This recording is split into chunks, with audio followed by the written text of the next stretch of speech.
Good evening. Well, I guess it's evening for some of you, and it will be a different time of day for others of you. I'm Donnie Bryant, in case you don't know me, one of the administrators of this group, and I want to answer a question. Now, a couple of weeks ago, I asked in the group if you had questions to ask the world's best email copywriter, what would you ask? And my man Kamari Ellis asked, how do you tell stories in email? And this is one of those questions that it's kind of tricky because there's not a single or simple answer to the question. But I'll tell you how I think about it, and I'll tell you some sources that you can use to get some stories. Because you've got them, whether you know it or not, you've got them, and you can use them in more ways than you may think possible. All right, so let me say this first. Maybe I'll say this first.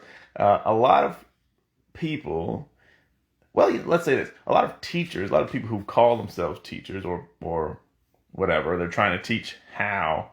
Mo Washington, what's up, sir? They're trying to teach how to tell a story, and they overcomplicate things. Now, I just said there's not a simple answer, but I think people go too far, and they try to make it okay. You've heard of the hero's journey, right? And kind of you hear that a lot. You got to have a hero's journey in order to have the most compelling story, the most valuable story that you can write in your copy. And I think that's completely false. Now, if you don't know what the hero's journey is, that's okay because you don't need it. Basically, it's like, I guess, the Star Wars movie, and a lot of movies follow the trajectory of the hero's journey, where an ordinary person gets called into action. They don't want to do it, and they go through some trials. They make some progress. They almost quit the whole thing, and then in the end they win. And you can already see how this is more complicated than it needs to be in most cases. Depending on what you're writing about, you can keep it much simpler. And for me, there's only three things that you really need in an interesting story. And even if they're not interesting, you can have these three parts and you have a story. And there's three things, which is number one, you gotta have characters. Which, there's no shock there, right? The characters can be Jackie, what up? The characters can be you. They can be celebrities. They can be your customers. They can be, people no one's ever heard of. They're just, a person who we're going to develop that character. They just have to be characters. And you can have organizations or ideas which you can personify as a character to tell your story. So, as if that was not ambiguous enough, it is what it is. And we'll discuss the idea a little bit more. I'm not going to go too long in this. But you have characters. And number two, you have to have intention. Okay? So the characters have to have goals. And the goal is what makes it interesting. It's what starts to generate the intrigue. Because in the story, I should have probably thought of one before I hopped on this thing. I just wanted to get this in while I had a free moment. If I'm the character, right, and I'm writing an email about myself, what does Donnie want that's interesting? Well, Donnie wants, to build a castle that the bad guy can't, break into and steal my stuff. And so, okay, what makes the fact that I'm building a castle may or may not be interesting. The fact that I have an intention to keep the bad guy out, there's intention there, and that automatically brings some interest. Because why? That means there is a bad guy out there, or at least I'm worried that there's one out there, and maybe he's come and robbed me before. Maybe he's killed my neighbors or something, and so there's something developing. Why do I want what I want? Also, the bad guy probably has an intention. He wants my stuff. or he wants to hurt me, or he's a psychopath and he's just bloodthirsty. And so the intention drives the narrative.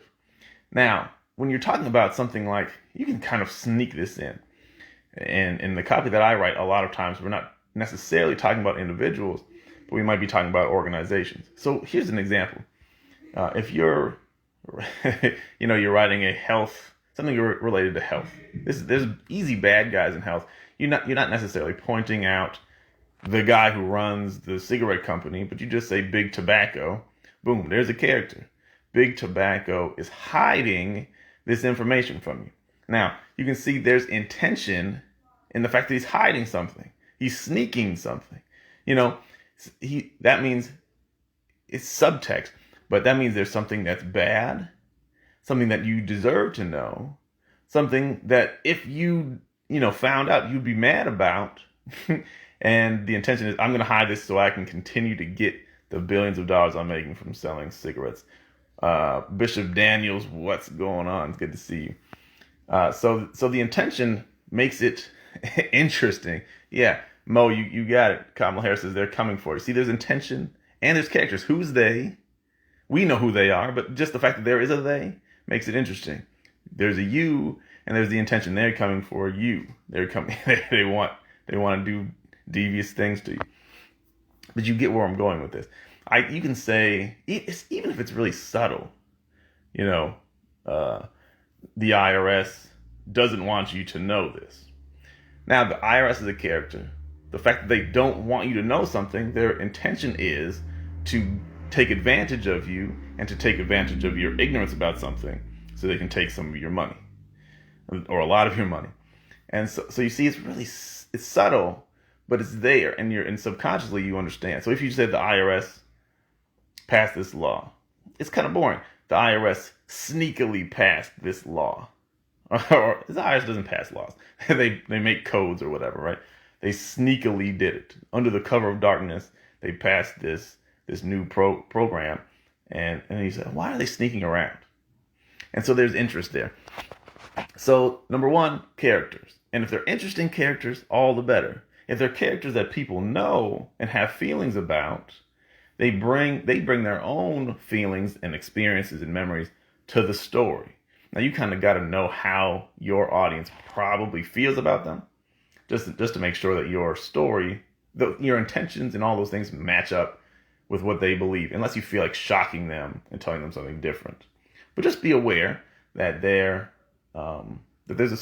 they bring their own context, and that will impact how they hear your story.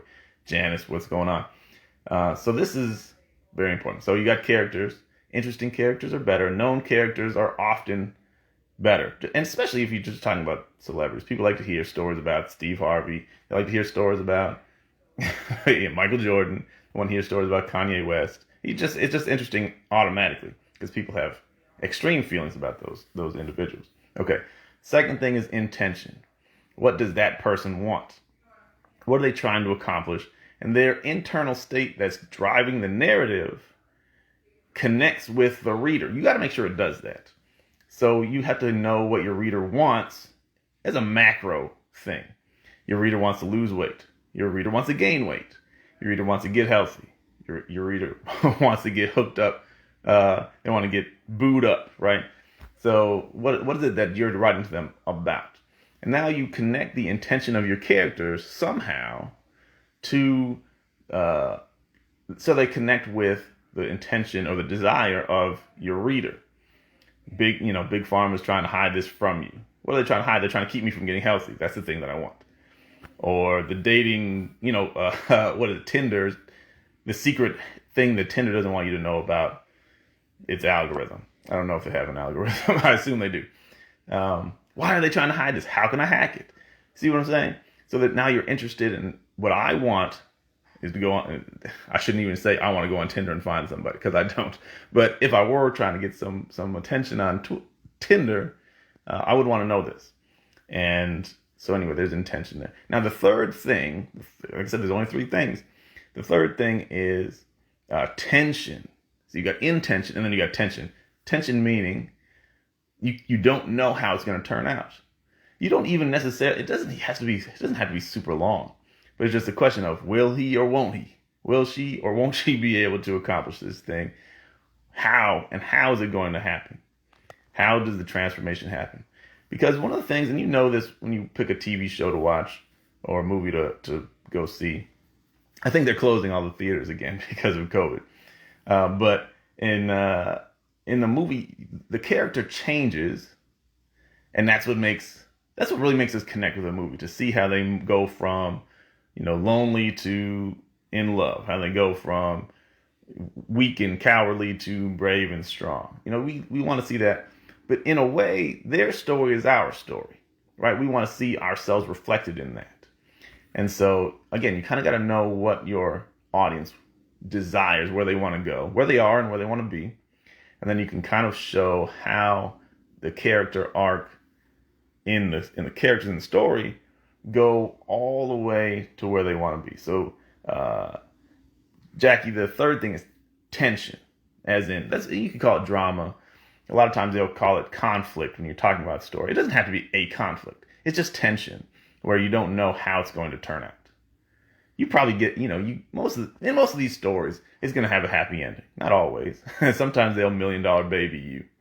But, in these emails, especially if you send different kind of emails, it could be a disaster and you don't know. And maybe the disaster is a teachable moment. Maybe it'll work out well. And then the second part of the tension is, how do you get to the end goal? You can actually cram all of this into 150 words. You can.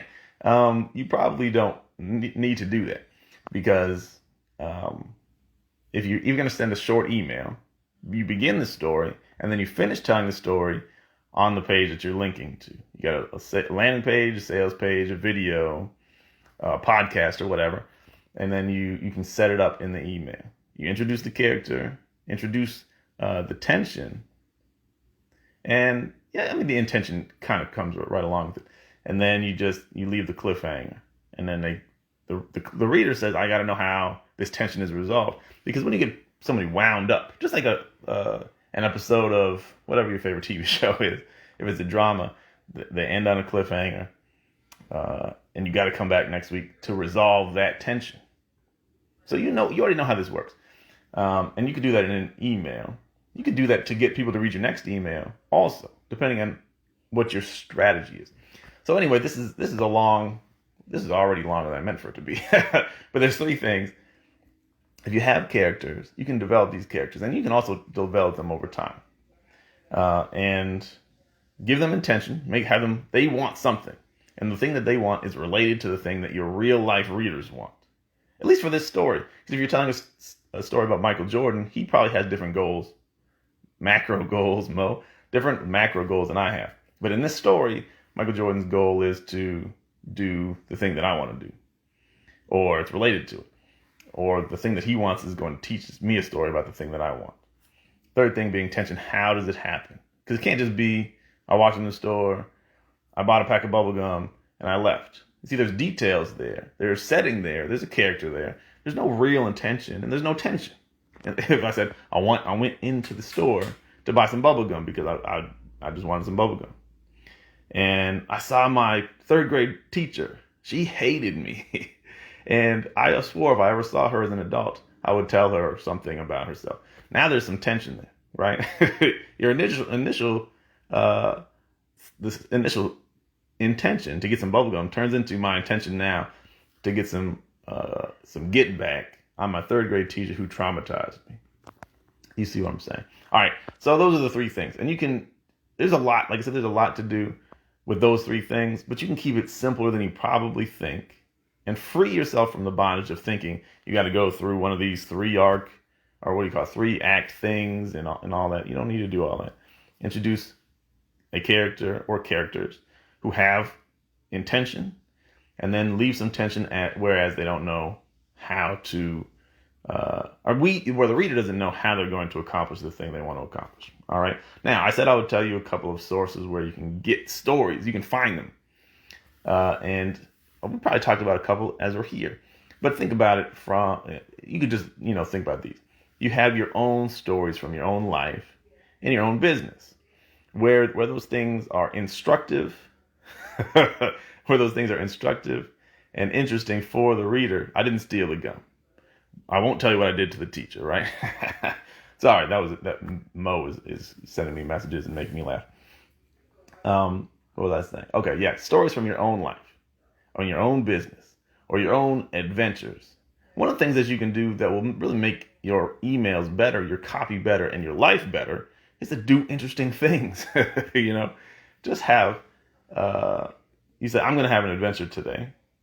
And then you can write about it. And even bad things. I call them battle scars. When bad things happen to you, you got a story out of it. You might have lost some money. You might have got hurt, got your feelings hurt, been embarrassed. But you got a story about it. You can write emails, you can write a sales letter, you can give a speech. It's a battle scar, but it's a story. So anyway, you got your own personal stories from your life, from your childhood, from your relationships, from your business. One of those things, right? So there's a lot of stories in there. You just have to, again, think about how the lesson from that story and your intention going through the story connects with the intention that your reader has, right? Okay, so that's one thing. The second thing, which is kind of obvious, I think, is you could tell your stories about your customers. People who the people who have bought from you, or people who decided not to buy from you. You can tell their success stories. You can tell, where they came from. You can tell reasons why they decided not to buy and before they did. That's a great story to tell, because that's where a lot of your readers are. They're thinking about buying, but they have doubt, or they have, fear, they have skepticism. They don't know if it's a right fit for them. So if you tell the stories from your customers, they have a lot of the same intentions. The reader can look at the email and say, that's me. You got a different name, different amount of facial hair, but it's me. And as they see themselves in the character, and the character gets, the tension is, why should I do this? And then he gets to a point of deciding, yes, I'm going to buy from you. Yes, I'm going to work with you. Yes, I'm going to listen to your advice. Now that I can see how that relates to me. The reason why he did it is a reason for me to do it. And when you tell those stories, it can be transformative for that reason. So you got your customers. You can tell stories about whatever is trending in the news, whatever is a hot topic. And I know that a lot of people do this. But here's the thing. So many people will comment about it on Facebook, on social media. You go and do an Instagram story about it, and you never think to make an email out of it. It's the same thing. You could just, whatever you wanted to say on social, and even if you do say it on social, you should make an email about it. You can't. Email tends to be a better marketing device, and you're not necessarily going to get the same comments back and the likes and all those, what do you call them? All those things that make you feel good. The interaction. People are reading them. And people are, high percentage of people, percentage-wise, are reading your emails versus probably seeing on Facebook, because Facebook doesn't want to show anything that you do unless you pay for it. They're actively trying to stop you from reaching your people. So you can tell those stories. Now, that's all. That's what I encourage you to do. If you're sharing on social, consider making those things emails. Even if your email is just to say, you start off the story and you finish the story on the social post. So here's how, I got this crazy post I just put on Facebook. Everybody's commenting on it. It's really generating a lot of buzz. Click here to read it. Click here to comment on it. And that's a good way to drive interaction on social, but it's also a great way to keep your email list engaged. Okay, so what did I say? I said it's your own stories, customer stories, trending topics, whatever's going on in the news, whatever is trending on social media, whatever's going on with celebrities. People just like celebrities for whatever weird reason. And you can write about celebrities all day long, as long as you can connect it back to your main thing. All right. So another thing, you can talk about your product. If you got a product or a service, you can talk about, so this is even if you're talking about broadcast emails or sales emails. I guess we have to discuss the difference between those at some point. But you could talk about an aspect, a part, a component of your product. Here's why I decided to use stainless steel instead of aluminum on my muffler, whatever. So how do you make that into a character? Well, the character has to be, it's you, and the intention is for me to make this thing stronger, or to make this thing cheaper, or to make this thing whatever. The tension is, you have to tell why, what the temptation was for you to not do that. What the failure is, if you didn't do that, or when you didn't do that in the past. So you can pull something out of your product and talk about it. You can talk about your own philosophies and illustrate your philosophies with stories, which I guess could come from your own background, but it could also come from your mentors or examples that you learn from in a book, or documentary, or parents, anybody like that. So the people who've influenced your life and got you to the point where you are, there's stories there. So there's so many stories. And a lot of people do this also. You just relate to a television show that everybody's watching. What's everybody watching right now? I don't have a clue. This Is Us, right? That's the show that everybody's watching. You can say, here's what you can learn from last night's episode, or you can't believe what the going, whatever. I don't even know, because I haven't been watching that show. But anyway, you can pull stories out of that, and because people are interested in This Is Us, everybody's watching it.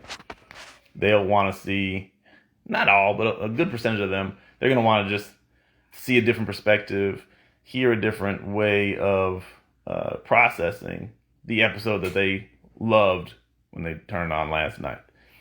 And if it's a topic they're interested in, they're going to read it. And then we haven't talked about how you transition from the story to the sale. This video is probably too long for that. But you can tell the story, and then when you get to the point of resolution, then you link it in, like, here's how I did this, and if you want to do the same thing, or here's how Michael Jordan did this, and there's an easy way for you to do the same thing. You just click here and you buy the thing. So it's not, you don't probably want to say click here and buy the thing, because that's not very graceful.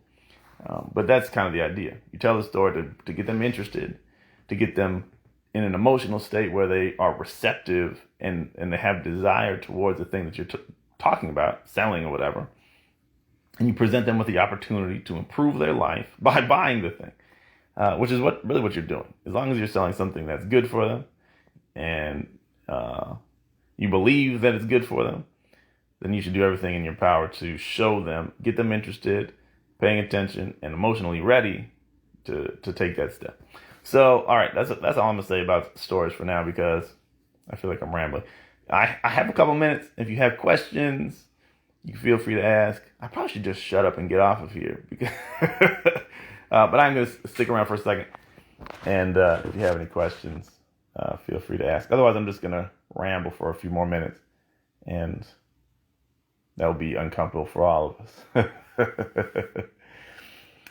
So I guess while you're formulating and typing your questions, if you have any, I'll talk for a minute. I told a story. Here's the thing: like, I get weird stories from weird places. And an email that I wrote, I guess it's been about a month. It was a story I heard on NPR. And it wasn't even, I don't know if it was even a story. I think it was a joke on NPR. They have a show on Saturday mornings called, is it Wait, Don't Tell Me? Something like that. They have jokes. I think this is what it was.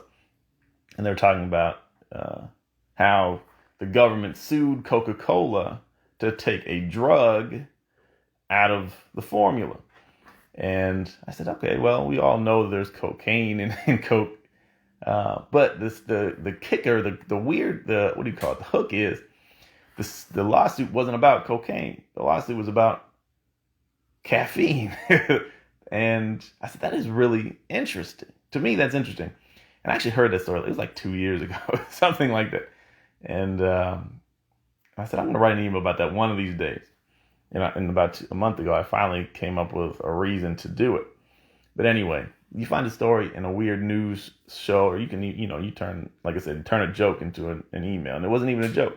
But I did some research and told the story about how the lawsuit, how it all kind of unfolded. There's some federal agents who sieged a truck and took some Coca-Cola syrup off of it so that they could use it as evidence in a lawsuit.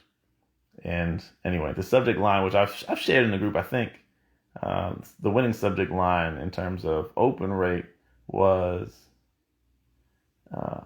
and they left the cocaine. That's what it was. I think that's what it was.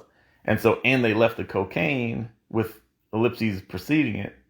It implies a story, right? Who left what cocaine? So there's a who was the character. Why did they have cocaine? And why did they leave it? So you got to read the story. And then, of course, that's automatic tension because there's cocaine and somebody just left it. Why? Who's cleaning up? Are the cops coming? DEA involved? Whose mom is going to come and hurt somebody? All those things kind of go through your mind when you read that. I can't remember the open rate now. It was 40+%. I had a version of that was similar, not quite the same. And it had a higher click-through rate. I split tested. I tested it 3 ways, 3 different versions, all talking about cocaine, and got wildly different results in terms of different metrics. So anyway, nobody had any questions, so I'm gonna stop rambling now. But I hope this is helpful for you. Like I said, let me summarize extremely quickly before I get off. If you're under the impression that in order to tell stories in an email or on a sales page or on a video, you have to go through the hero's journey, you've probably been hindered by that. You're feeling like you have to work harder than you actually have to work. You really only need 3 things to tell a story. You need characters. You need intention. The characters have to have intention. Like I said, you go in there and buy a pack of bubblegum, not interesting. You go in there and see the girl you should have asked out on prom. That's interesting. Now I guess that's where the tension comes in. What do you do now that you see this girl? Characters, intention, tension. Those are the only 3 things that you need. And tie those things in to connect them to the feelings that your readers have, kind of where they are already mentally and emotionally, and connect them to the thing that they want through that story, the thing that they want to ultimately achieve. The reason they signed up to hear from you is because they want to achieve something specific, probably. And as long as you know what that is, you can tell them stories and connect your story to that thing. All right, that's about it. John Mullenix, you're killing the game right now. I appreciate you being on. And I'm going to get with y'all soon. Thanks for watching. Thanks for commenting. And hopefully this has been helpful. That's it. I'm going to get up out of here. Have a great night or day, whatever time it is where you are.